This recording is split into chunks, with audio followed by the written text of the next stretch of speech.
No one saw it coming, especially not from William. Groomed for a lifetime of quiet duty, royal discretion, and stoic restraint, the heir to the throne had always embodied silence over spectacle. Yet in a moment broadcast live to millions, that centuries-old composure finally cracked. What he said about Meghan Markle wasn't long, and it wasn't shouted, but it was unmistakable, and it changed everything. There was no raised voice, no dramatic pause, just a calm, measured delivery that landed like a thunderclap across living rooms, newsrooms, and royal offices alike.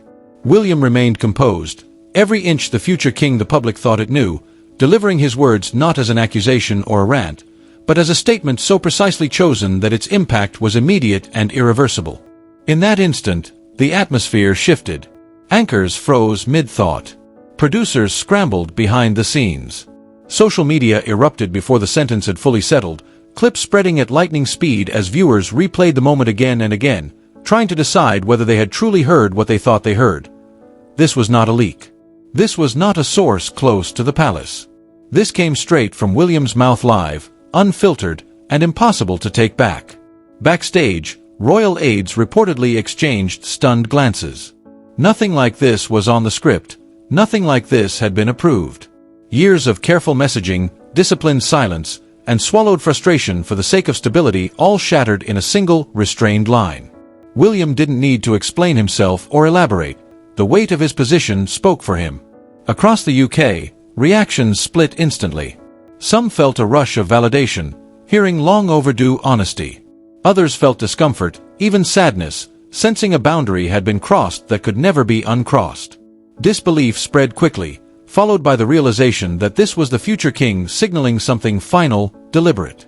What made it even more powerful was what he didn't say: no old accusations, no revisiting past grievances, only controlled restraint that allowed implication to do the damage.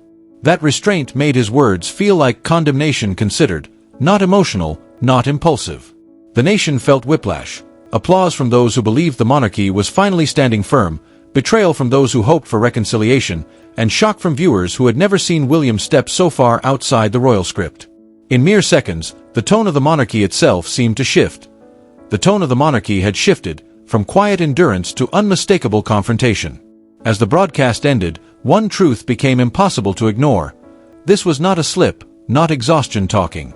This was a message, a line drawn in public after years of private restraint. The silence hadn't just been broken, it had been weaponized. But how did it come to this? Long before that moment on air, the fracture had already split the royal bedrock. What appeared as a brotherly disagreement was, in truth, a brutal Cold War, full of private betrayals, ignored calls, and broken trusts that ran deeper than blood. The public saw headlines: Harry and Meghan stepping back. Inside the palace, however, it wasn't just a departure, it was an unraveling. The bond between two brothers, once forged in tragedy and duty, quietly collapsed under the weight of suspicion and silence. William, trained to endure; Harry, desperate to escape; and in the middle, Meghan, brilliant, bold, and, to many in the palace, dangerously unpredictable. Behind closed doors, the tension was anything but subtle. William reportedly found Meghan difficult from the start. Courtiers whispered of clashes over protocol, tone, and presence. Meghan challenged old systems, William defended royal order, and friction spread silently but swiftly: smiles in public, distance in private. By the time Megxit was announced in January 2020, cracks had deepened into canyons. Then came the Oprah interview. Meghan's words, "I just didn't want to be alive anymore," and the explosive allegation of racism set fire to a palace already crumbling with distrust. William's reaction was reportedly fury, not just at the words, but at how they were delivered. The interview wasn't merely a bombshell, it was a personal betrayal, a war cry aired to millions. And for William, it wasn't only the monarchy under attack, it was their mother's legacy, their family. What hurt most wasn't the accusations themselves, but the silence that followed. William, bound by protocol, could say nothing. Behind palace gates, sources say he felt gutted, cornered, forced to watch as the public narrative twisted while the institution stood defenseless. Harry, the brother he had once shared grief with, had become the stranger lighting the match. If the Oprah interview cracked the glass, the memoir shattered it completely. In its pages, Harry exposed private conversations, personal grievances, and raw emotional wounds.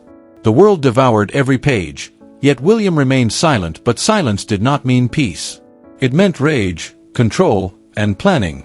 Palace sources claim that after the book's release, William made one thing clear: Meghan was not welcome at meetings, events, or in the family picture.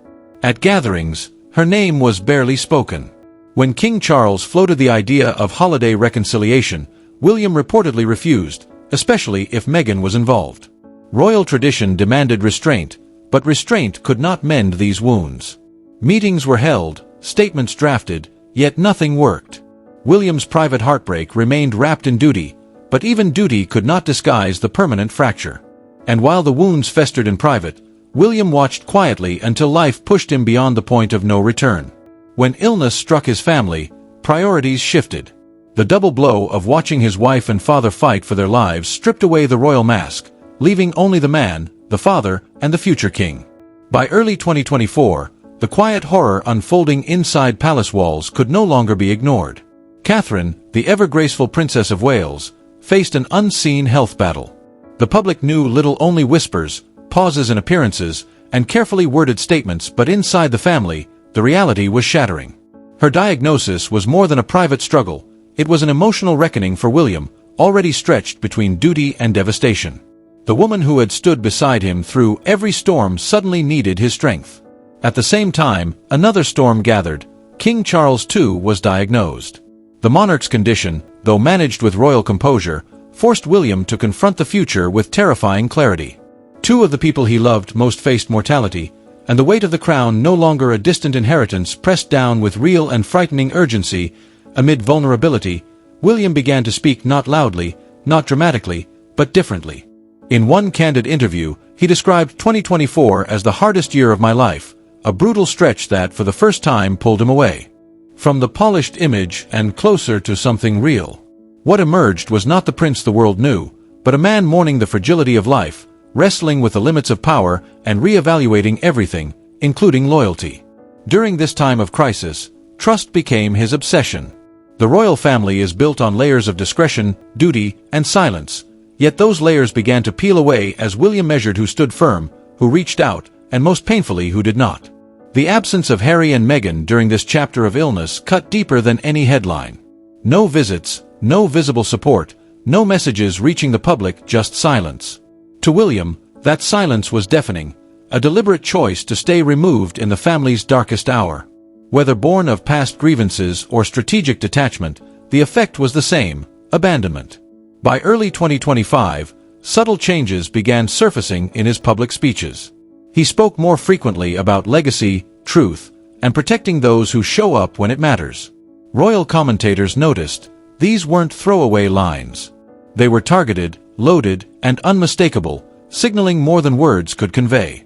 Still, nothing hinted at the storm to come until William made one appointment that shook the monarchy to its core. Decisions in the palace are rarely loud, but this one echoed through every corridor. By appointing the man who had accused Meghan of bullying as CEO of his flagship project, William wasn't just choosing a leader, he was firing a royal cannon. Jason Caff, the once quiet aide who had vanished after the Sussex fallout, was suddenly back, elevated to a position of influence at the heart of William's most ambitious initiative, the Earthshot Prize. To the outside world, it may have seemed like a simple corporate promotion. But to those following the royal drama closely, it was a clear, calculated message. For those following the saga closely, this was a seismic move, layered with consequences buried beneath a polished press release. Caff wasn't just any advisor, he was the man who, in 2018, had formally filed bullying allegations against Meghan Markle during her time as a working royal. His claims that she had driven out 2 staff members and undermined another had rocked the household. Buckingham Palace quietly buried the results of its internal investigation, prioritizing discretion over scandal. Now, with William personally elevating Caff, the message was unmistakable.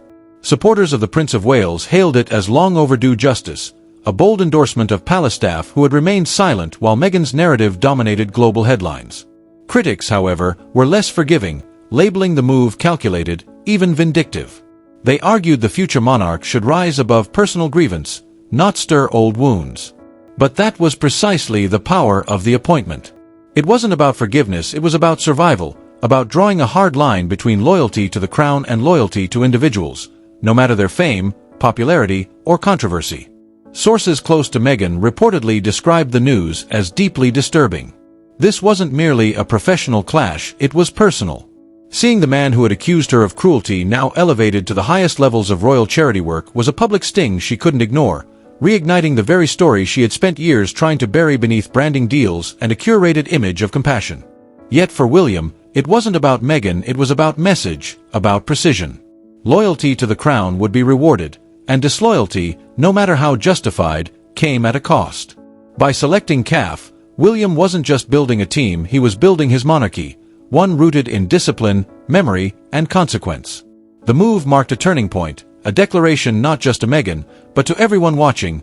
William was no longer a passive prince. And while the public now knew where he stood, the financial shockwave that followed stunned even seasoned insiders. It wasn't an emotional outburst, it was a signed directive. Acting on behalf of the monarchy, William effectively shut the financial gates on Harry and Meghan. No more access, no more support, and no more mercy. The Duchy of Cornwall, an estate worth over £1 billion, had once supported both brothers, but with Charles on the throne, William inherited not only land and title but financial sovereignty and with it, the power to make a defining call. Advisors confirmed the whispers. William had ordered that not a single pound of duchy funds be directed toward supporting his estranged brother and sister-in-law. The faucet wasn't leaking, it was welded shut. Behind palace doors, the message was unmistakable. The Sussexes, now residing in Montecito and building a brand around their image, had become a liability, both symbolic and financial. William, already disillusioned by their public attacks and private silence during the family's darkest health crises, now saw them as outsiders emotionally and institutionally, and that meant severing the last remaining link, money. It wasn't just about punishing rebellion, it was about defining boundaries. Meghan's ventures, from glossy Netflix deals to her controversial lifestyle brand, had divided public opinion. To some, they represented freedom; to William, they symbolized something darker, the commodification of royalty. Titles meant to signify duty were now appearing alongside scented jam jars and curated kitchenware. Palace insiders revealed that William had grown increasingly concerned that Meghan's influence over Harry could pose a long-term threat, one where the duchy's wealth, meant to sustain the monarchy, might be compromised.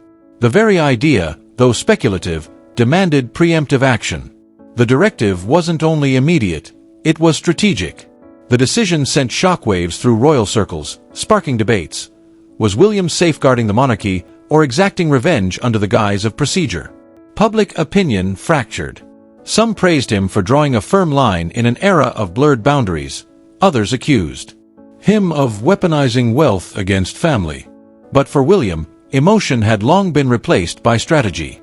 The public narrative shifted, conversations ignited about taxpayer accountability and royal entitlements. If Harry and Meghan had chosen independence, many asked, why retain access to royal capital? William's decision left no ambiguity.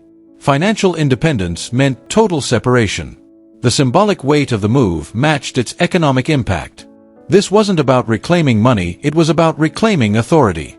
William was no longer the passive future king. He was actively reshaping what it meant to be royal. His monarchy would be defined not by indulgence or ambiguity, but by discipline, boundaries, and consequence. And yet, the real blow wasn't about money, it was far more personal. What William said next wasn't a decision, it was a warning. Subtle, deliberate, devastating. With millions watching, he finally spoke the quiet part out loud, shattering Meghan's future ties to the monarchy in a line delivered with a smile that masked steel beneath. The setting couldn't have been more disarming. An informal conversation over drinks at Windsor, broadcast on a popular travel series, with host Eugene Levy playing the curious outsider. The tone felt relaxed, conversational, even warm, but beneath the calm, William was playing a different game. This wasn't another royal PR moment. It was a calculated strike disguised as an anecdote.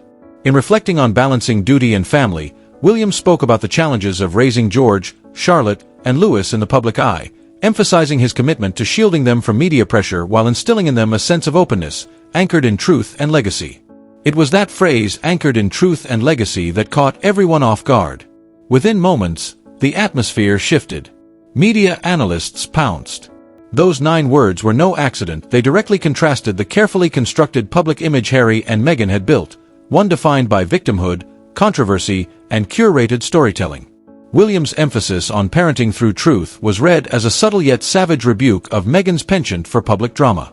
He continued, "I think we all have a responsibility to raise our children without exploiting their privacy, while also making sure they understand who they are and what came before them." In isolation, it sounded noble. But in context, juxtaposed against Harry and Meghan's high-profile use of Archie and Lilibet in interviews, documentaries, and social media, it was explosive. The frenzy wasn't limited to royal watchers, political commentators, and tabloid editors joined in. Headlines flooded the UK press. William takes aim at Meghan. Future king breaks code of silence. Legacy over chaos. Social media split in two. One camp praised his restraint and subtlety, finally defending the monarchy after years of one-sided narratives. The other called it petty, a polished act of retaliation in velvet gloves. William didn't flinch. His pivot from family to monarchy was surgical. "As I prepare for what's ahead, I want to ensure my children inherit something intact, an institution grounded in service, not self-interest." No names were needed. The message was clear. And even as William's words reverberated, Meghan quietly prepared her counterattack through curated Instagram posts, surprise brand announcements, and cryptic quotes that reminded the world she was far from finished. Resilience was on full display, but behind the polished glass of California sunshine, the war was just beginning. In the days following William's unflinching comments, Meghan said nothing publicly. No statements, no interviews. Instead, she weaponized silence and aesthetics. A carefully composed photo in a sunlit garden, captioned with Maya Angelou's words, "Still, like dust, I'll rise." No mention of William. No reference to the interview. Yet the subtext was deafening. This wasn't retreat, it was strategic image control, deliberate and laced with challenge. Then came the official launch of her rebranded lifestyle project. A new direction, a new name, and a promise to focus on intentional living, authentic storytelling, and wellness. Poised, confident, and perfectly timed, insiders whispered the announcement had been rushed to counterbalance coverage of William's interview. While UK media dissected royal subtext, Meghan was already painting a new canvas. Leaks from streaming insiders hinted at a Netflix series in development, centered on truth, healing, and motherhood. Soft in title, yet explosive in implication. If history had taught anything, Meghan's truth came wrapped in revelation. This wasn't just content, it was counter-narrative, timed with tactical precision. Across the Atlantic, support surged. American outlets praised her poise, editorials applauded her commitment to authenticity, and talk shows debated the monarchy's rigidity versus William's cold restraint. Some even framed his comments as an attack on a woman of color daring to challenge an imperial system. In Britain, the reaction was far harsher. Tabloid headlines swung hard. Meghan hits back. California shade. Sussex stirs royal pot. Public opinion, already polarized, dug in deeper. To William's supporters, Meghan's moves looked like a calculated PR stunt, an attempt to weaponize a victim narrative once again. To her base, it was a masterclass in surviving royal fire with grace. Behind the curtain, sources revealed non-stop strategy sessions, messaging reviews, brand recalibrations, and careful plotting. There was talk of a charity gala appearance, a televised conversation with a high-profile ally. The focus was clear: stay above the noise, but strike when the moment demands it. This wasn't about forgiveness, it was about reasserting relevance. Yet amid all the quiet gestures and curated photos, one truth stood out: Meghan wasn't backing down. She was recalibrating, redirecting, reloading. While Meghan turned outward, the monarchy turned inward, strategizing how to protect the crown from further fracture. What began as a cold war of words was now morphing into calculated legislation. The quiet halls of Buckingham Palace had become a strategic command center, with lawyers, constitutional scholars, and senior aides poring over centuries-old documents, searching for legal avenues to revoke royal titles. The challenge was immense. Duke and Duchess of Sussex had been gifted their titles by Queen Elizabeth herself, and undoing that without precedent meant stepping into uncharted territory. But William was not interested in tradition for tradition's sake. The compromise orchestrated by the late Queen in 2020, allowing Harry and Meghan to retain their titles while stepping back from duty, was now under intense scrutiny.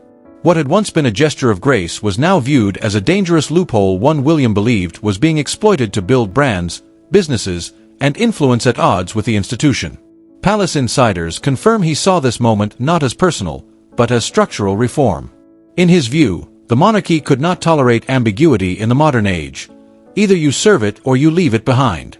No hybrid royals, no selective duty, no titles leveraged for media deals or brand empires. And yet, palace decisions might not suffice. Sources say discussions have already begun around involving Parliament, creating a formal mechanism to strip titles from royals who step away, or worse, attack the institution. It's a risky path, one that could ignite constitutional debate, but William appears unfazed. For him, the greater risk is inaction. The mantra echoing through palace strategy meetings is chilling in its clarity: institution over emotion.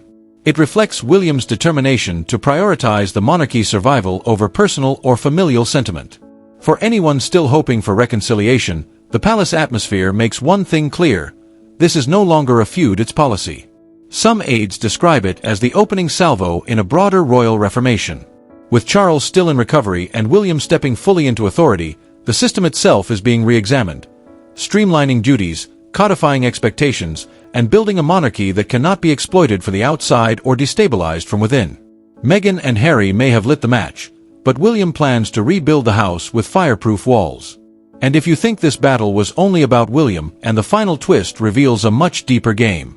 This isn't just a family feud, it's a generational war between two futures, one built on tradition, the other on reinvention. As William sharpens his reign and Meghan builds her empire, the British public is forced to choose: crown or controversy. For years, William was the flawless heir, the brother who stayed, who followed the rules, who carried centuries of weight without complaint. That quiet heir is gone. What remains is a man who has learned to use silence as a weapon and legacy as a shield. Slowly, methodically, he has stepped into power not just by bloodline, but by will.